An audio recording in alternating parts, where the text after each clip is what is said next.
যাচ্ছে। তা বললো কি পূজার বাবা তোর সাথে কথা বলবে। আসলে পূজা ছিল একটা ব্রাহ্মণের মেয়ে আর ছেলে ছিল মুসলিম। দুজনকে ভীষণভাবে ভালোবাসতো।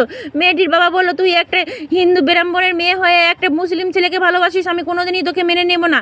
ছেলেটাকে বললো আমার মেয়েকে আমি নিজেই কেটে নদীতে ফেলে দেবো, কিন্তু তোমার মতন মুসলিম ছেলের হাতে তুলে দেবো না। সেখানে এক কলসি জল দিয়ে স্নান করে তাকে শুদ্ধ করে নেয়, শুদ্ধ করে অন্য একটা পাত্রের সাথে তাকে সেখানেই বিয়ে দিয়ে দেয়। ছেলেটি তখন অবাক হয়ে কান্না ছাড়া আর কিছু করার ছিল না। কয়েক বছর কেটে গেল। ছেলেটি হসপিটালে আসলো, এসে দেখে সেই লোকটা বসে আছে। সেখানে চোখে চোখ পড়তে কোনো কথা বলার ইচ্ছাই ছিল না। ডাক্তার তাকে ভিতরে নিয়ে গেল। মেয়েটি পেন্ডিং ছিল, সেখানে বাচ্চা হবে, তার রক্তের প্রয়োজন ছিল। তখন ছেলেটির বন্ধু তার বাবার কাছে এসে বলল কাকু তুমি বলেছিলে মুসলিম ছেলে আর ছেলের কাছে মেয়ে দেবো না, দেখলো আজ সেই মুসলিম ছেলেটা তোমার মেয়ের জীবন বাঁচাতে রক্তের প্রয়োজন হচ্ছে।